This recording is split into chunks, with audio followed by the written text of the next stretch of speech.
bottino, razzia nella villa di un imprenditore di Mogliano. Le parole dei proprietari: nostra figlia era rincasata, ha rischiato di incontrare il bandito.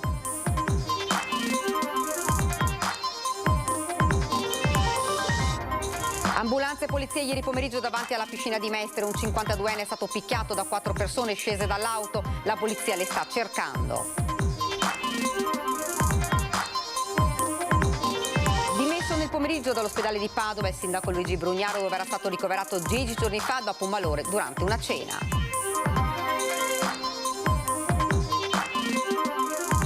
Gli albergatori esolani sono fiduciosi sull'apertura della stagione, ma evidenzia il presidente Maschio, va affrontata la questione dell'ospitalità dei profughi ucraini.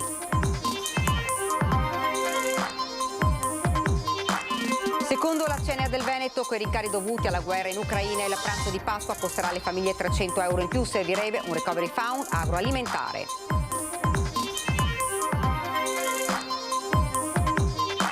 Continua la mobilitazione del personale dei nidi comunali di Venezia. Oggi il personale ha scioperato per un'ora. Secondo i sindacati l'amministrazione non sta risolvendo i problemi. Presentato all'Oro l'allestimento del Paglione Venezia alla 59esima esposizione internazionale d'arte della Biennale di Venezia, un percorso sul cambiamento e la metamorfosi. Buonasera, ben ritrovati dalla redazione di Venezia. Questi dunque i titoli di oggi, ma in primo piano la guerra in Ucraina e le immagini che stanno sconvolgendo il mondo, e dunque si torna a parlare di sanzioni pesanti per la Russia, come il taglio delle forniture del gas. E dunque il sondaggio che vogliamo lanciare a voi telespettatori è proprio questo: spegnere il gas per affamare Putin. Se siete d'accordo, componete lo 0422 l'1626 691. Se non siete invece d'accordo, lo 0422 1626 690. L'esito di questo sondaggio nel corso della nostra trasmissione in prima serata di questa sera, Ring. E dunque la cronaca, un colpo messo a segno in pieno giorno venerdì scorso a Mogliano Veneto, nell'abitazione di Eros Migliorini, imprenditore ittico. Il rientro della figlia disturbato, il ladro è fuggito ma con un bottino ingente, 40.000 euro. I coniugi Migliorini ripercorrono quel giorno, consapevoli che nonostante il bottino ingente che il ladro ha rubato è andata bene, perché la figlia è rientrata prima, aveva dimenticato a casa il portafoglio, quasi incrociando il malvivente. Per fortuna che non è successo niente alla ragazzina, più che altro che è entrato, e quando siamo andati a controllare in bagno c'era questa forbice proprio grande così, che sembra che lui l'ha appoggiata, ha detto se magari mi prendono colpisco. Il ladro probabilmente teneva sotto controllo la famiglia, sapeva che tutti erano usciti e la casa a 2 piani era vuota. Ha scavalcato questa recinzione. Se tu guarda bene c'erano per dentro, c'erano delle impronte.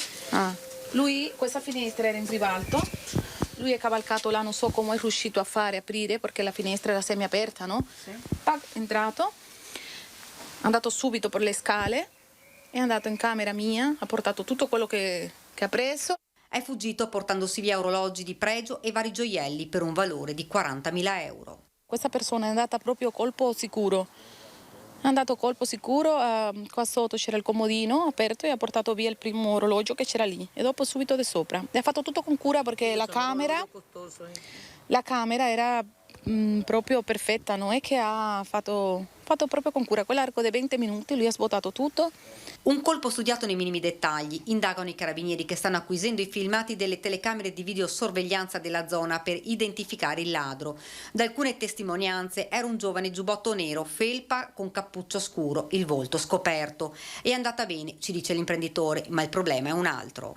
La pena, perché quando devono essere presi devono fare una pena certa e la devono fare e non la fanno.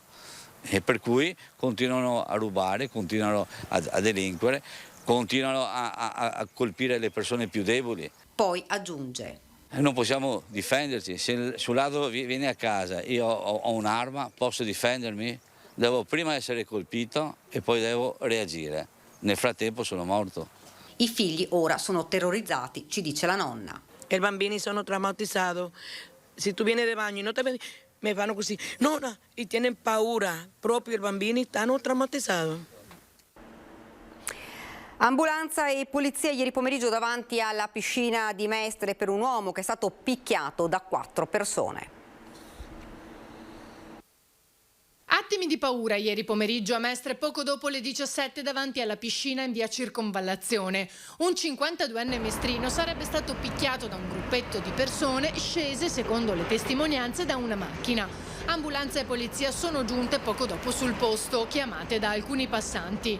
Sembra che tutto sia iniziato quando l'uomo ha fatto cenno alla macchina in transito di rallentare. A quel punto gli occupanti del veicolo non avrebbero gradito il rimprovero, fermandosi e scendendo in 4 verso il 52enne. L'avrebbero accerchiato e picchiato davanti a tutti senza remore. Poi sono risaliti a bordo allontanandosi. La vittima è stata poi soccorsa dagli operatori del 118 che l'hanno trasportato all'ospedale per sottoporlo alle cure del caso.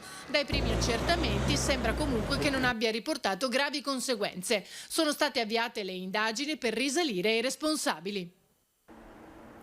Il sindaco Luigi Brugnaro è stato dimesso nel pomeriggio dall'azienda ospedaliera dell'Università di Padova. Era stato ricoverato la sera del 24 marzo dopo un malore durante una cena con amici in un ristorante di Borgoricco. Durante la degenza dai primi giorni le sue condizioni cliniche sono apparse in miglioramento, permettendo il ricovero nel reparto di medicina ordinaria con l'obiettivo di poter effettuare una serie di approfondimenti a scopo prudenziale. Al termine di questo periodo di monitoraggio e di esami, le condizioni del primo cittadino, fa sapere l'ospedale, sono tali da potergli permettere una graduale e completa ripresa delle sue attività.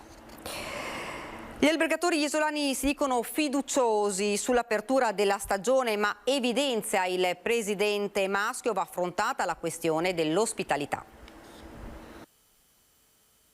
In questo momento abbiamo degli indicatori che ci danno un più 8%, un più 8,2% alla data di oggi rispetto a un anno fa in termini di prenotazioni già inserite nei tableau delle nostre strutture ricettive. Siamo ancora sotto perché arriviamo circa a un 22% di occupazione già inserita nel periodo che va da maggio a settembre contro un dato del 36% che era quello che avevamo nel 2019. Però il trend rispetto all'anno scorso direi che è estremamente positivo. I presupposti per una stagione balneare che richiami i numeri pre-pandemia ci sono tutti, secondo il presidente degli albergatori isolani, per cui per ora nemmeno il conflitto in Ucraina sta provocando gravi ripercussioni. C'è però il problema del lavoro stagionale. I nostri collaboratori, i nostri front office, il nostro personale di sala, il nostro personale di piani sono il vero valore aggiunto della nostra offerta turistica e quindi su questo dovremo investire molto come categorie, sia nel mondo datoriale che nel mondo sindacale, e non dimentichiamoci che a questo tavolo c'è sempre un grande assente che è il governo, perché questa partita la vinceremo solo giocandola tutti e tre insieme dalla stessa parte con lo stesso obiettivo. Maschio poi affronta la questione ospitalità. Le strutture alberghiere si sono sempre disponibili quando c'è stata la necessità. Certo, veniamo fuori anche noi da due anni difficili di pandemia e di Covid, e le aziende hanno bisogno di ossigeno ancora perché nel frattempo stanno ripartendo anche i piani di ammortamento dei mutui, dei finanziamenti, quindi le aziende devono tornare ai regimi ante-Covid, altrimenti sarà difficile prospettare il futuro di queste attività. Non possiamo pensare che le camere oggi, che possono avere un valore stimabile su 20, 30, 40 mila euro a camera, adesso cifre medie di quelle che possono essere i ricavi di una camera sulla costa veneta, possono essere date così tranquillamente, con serenità, come fosse una cosa scontata. Per cui vengano messe a sistema tutte le disponibilità della Regione Veneto e le ospitate vengano gestite in funzione anche di quelle che sono le necessità delle imprese, che, ripeto, certamente saranno disponibili. Secondo la CNA del Veneto, con i rincari dovuti alla guerra in Ucraina, il pranzo di Pasqua costerà alle famiglie 300 euro in più. Per la CNA è necessario un recovery fund agroalimentare e riconquistare l'autonomia alimentare. Che si scelga di cucinare in casa o di andare al ristorante, tra aumenti di frutta, ortaggi, carne, uova, festeggiare la Pasqua costerà alle famiglie almeno il 10% in più. Un aumento stimato dalla CNA del Veneto in circa 300 euro. L'agroalimentare è uno dei settori più colpiti dai rincari provocati dalla guerra in Ucraina. I prezzi di grano, mais, olio di girasole e fertilizzanti si sono triplicati e potrebbero salire ancora. La difficile situazione aggravata dalla crisi Russia-Ucraina ci deve convincere a ragionare in un'ottica di sistema, partendo dall'agroalimentare attraverso l'artigianato fino alla ristorazione, perché tutti stiamo subendo un aumento esasperato dei prezzi, che si ripercuoteranno nei confronti del consumatore finale, che in questo momento farà difficoltà e dovrà limitare i propri acquisti. Secondo il segretario della CNA del Veneto, Matteo Ribon, è necessario un cambio di prospettiva, di riappropriarsi di spazi agricoli e commerciali delegati alle importazioni, perché stiamo pagando un prezzo altissimo alla nostra dipendenza strutturale di forniture estere di grano duro, tenero e mais, campi nei quali Ucraina e Russia giocavano un ruolo fondamentale che oggi si è interrotto. Noi siamo convinti che da questo punto di vista bisogna agire in un ragionamento di sostegno a livello europeo e ripensare anche il nostro modello, il nostro modus operandi in un'ottica di autonomia alimentare. Assieme alla Regione, la CNA sostiene il cosiddetto decreto salvafiliere Made in Italy e più in generale un recovery fund dedicato all'agroalimentare che attivi aiuti straordinari per raggiungere l'autonomia alimentare almeno a livello europeo. E continua la mobilitazione del personale dei nidi comunali di Venezia. Oggi il personale ha scioperato per un'ora. Secondo i sindacati l'amministrazione non sta risolvendo i problemi del personale. Secondo il comune invece i sindacati stanno facendo disinformazione. Rimane teso il rapporto tra Comune di Venezia e i sindacati sulla gestione dei nidi comunali. Le lavoratrici hanno scioperato per un'ora a fronte di una situazione che CGIL e UIL definiscono grave. L'amministrazione comunale non rispetta nemmeno quello che dice. Eravamo arrivati a un accordo proprio per evitare lo sciopero e venissero fatte 5 assunzioni a gennaio. Siamo a aprile e le assunzioni sono solo 3. Nemmeno il personale che è stato sospeso non vaccinato è stato sostituito a suo tempo. Le sezioni dei lattanti sono quelle più in difficoltà, ci sono situazioni anche con 12-13 bambini con unica educatrice. Una lettura della situazione diametralmente opposta a quella del Comune. Secondo l'assessore Laura Besio, i sindacati stanno facendo disinformazione. Non è vero che il Comune non assume, piuttosto è vero che non assume indeterminati come qualcuno vorrebbe. Non è vero che il Comune non rispetta i rapporti numerici, li rispetta nella giornata e non minuto per minuto come qualcuno vorrebbe. Non è vero che trasferendo le maestre, spostandole si agevolano i contagi, perché il concetto della bolla, peraltro da oggi superato, viene introdotto proprio per arginare il tracciamento, ma non per impedire o limitare il contagio. Besio respinge l'accusa secondo la quale la dirigente del servizio ha punito le educatrici che hanno scioperato abbassando la loro valutazione. Le valutazioni sono state abbassate, spiega, perché oltre un centinaio di educatrici hanno disertato l'attività di formazione. Da quando in qua un sindacato si permette di chiedere alle proprie iscritte di non crescere professionalmente?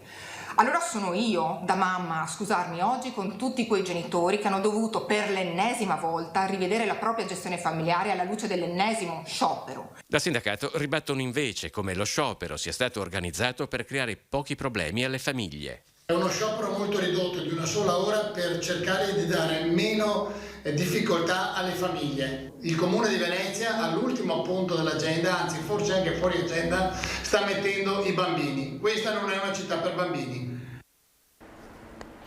Diminuita l'emergenza coronavirus all'ospedale di Portogruaro, è stata riaperta la degenza della pediatria. L'ULSS 4 ha annunciato anche importanti investimenti sul fronte materno-infantile dell'ospedale. Già da domani sono programmati 5 ricoveri in pediatria e quindi il reparto è pronto per ripartire sia con i ricoveri pediatrici sia con i ricoveri che riserviamo alle utenti dei disturbi del comportamento alimentare. Anche con la pandemia, il punto nascite, l'attività ambulatoriale e le consulenze di pronto soccorso non avevano mai smesso di funzionare, ma l'emergenza Covid aveva costretto ad una temporanea chiusura dell'area di ricovero pediatrico di Portogruaro, un'emergenza oggi venuta meno. Accogliamo tutte le patologie per poi avviarle nelle specialità ulteriori di terzo livello qualora necessario. Lavoriamo in simbiosi con il centro che segue i disturbi del comportamento alimentare, quindi la Casa delle Farfalle, che in questi periodi qua hanno avuto un surplus di lavoro in conseguenza della pandemia dovuta al Covid.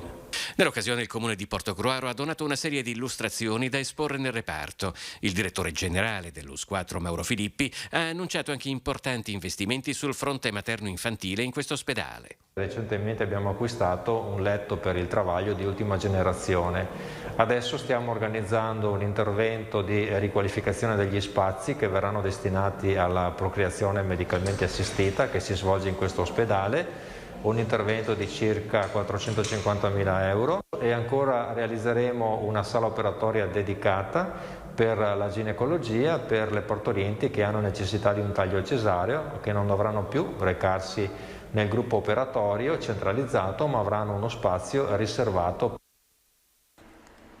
Buone notizie per lo sport in Laguna. Dal Comune sono arrivate 800.000 euro per interventi in una sessantina di strutture. Secondo la Municipalità di Venezia è un buon passo avanti per coprire le differenze di trattamento con l'entroterra.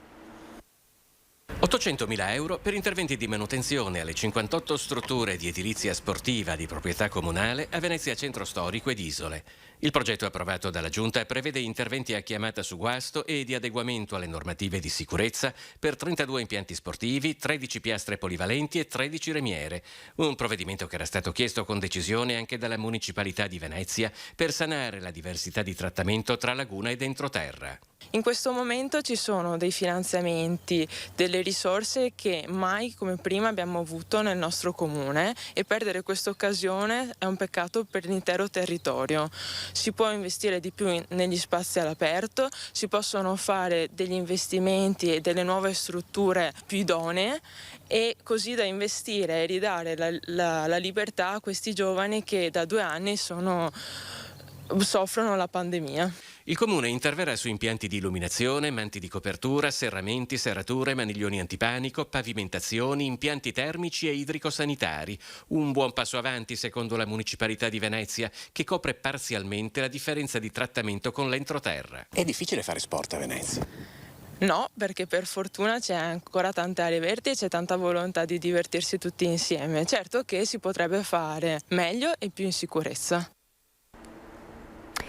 Presentato questa mattina l'allestimento del padiglione Venezia in occasione della 59esima esposizione internazionale d'arte della Biennale di Venezia, un progetto sul cambiamento e la metamorfosi. Se l'arte deve aiutare ad affrontare i momenti difficili, questo è il momento. Dal 23 aprile al 27 novembre sarà aperto il padiglione Venezia in occasione della 59esima esposizione internazionale d'arte della Biennale. All'oro è il titolo, simbolo del cambiamento, della metamorfosi in ogni sua accezione, come quando Daphne si trasformò nella pianta per sfuggire al dio Apollo. Un viaggio che va dalla psiche alla madreterra, con al centro del percorso l'installazione linfa, che attraverso il latte ricorda il grembo materno e la rinascita poi con l'alloro, di cui si sente il profumo mano a mano che ci si avvicina.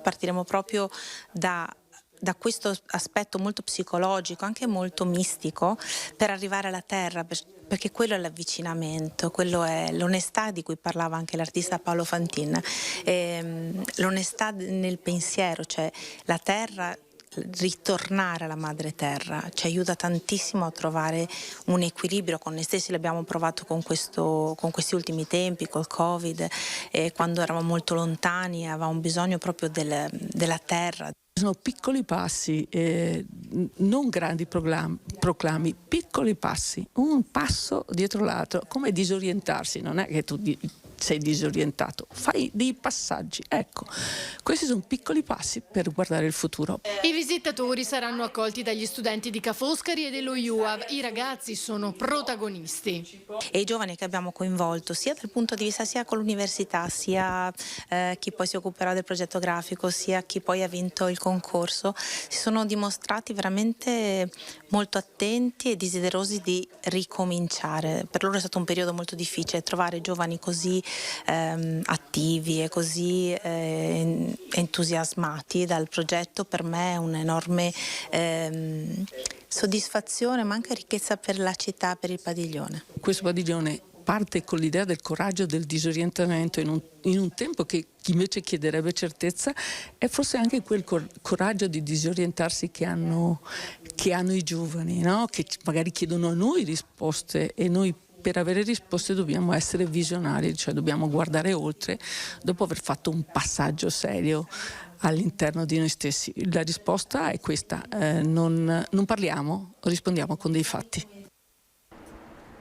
Siamo allo sport basket. L'Umana Reyer, nonostante in fase d'emergenza con alcuni giocatori fuori gioco per un motivo o per l'altro, è riuscita comunque a raggiungere un altro importante tassello in prospettiva playoff, battendo in trasferta la 1 Hotel Reggio Emilia 78-85, agganciandola in classifica nel gruppone al quarto posto, con anche il 2-0 favorevole negli scontri diretti. Ci mancava quest'anno una vittoria vecchio stile così desiderata, voluta, conquistata con umiltà che ci deve caratterizzare fino alla fine. Il commento di coach Walter De Raffaele: siamo contenti, la vecchia guardia ha mostrato la via, ha concluso.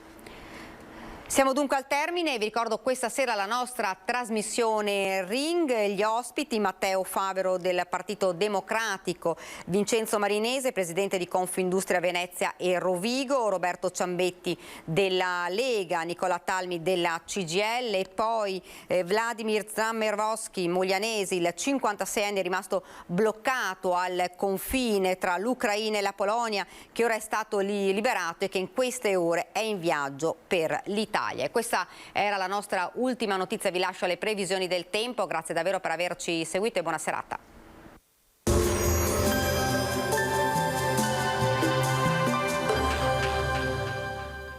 Autofficina Sandri, centro revisione auto, moto, quad e carrelli O1 O2. Affidati al nostro personale qualificato.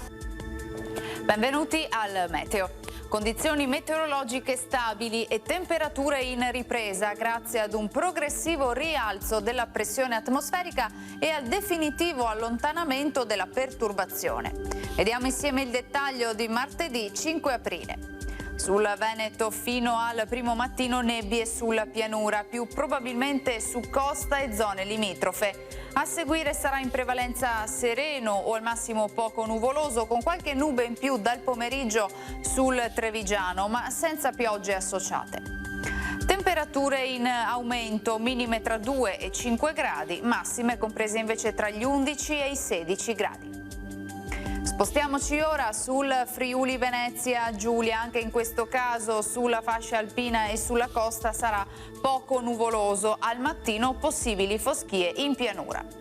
Temperature minime tra 3 e 6 gradi, massime sui 12-14 gradi.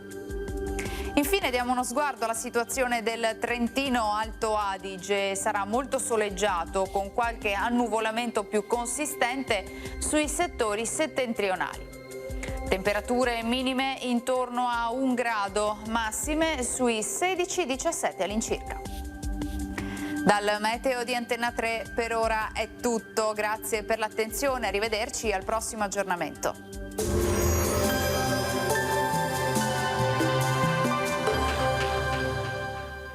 Autofficina Sandri è anche centro gomme altamente specializzato e officina meccanica. Ti aspettiamo a Marghera.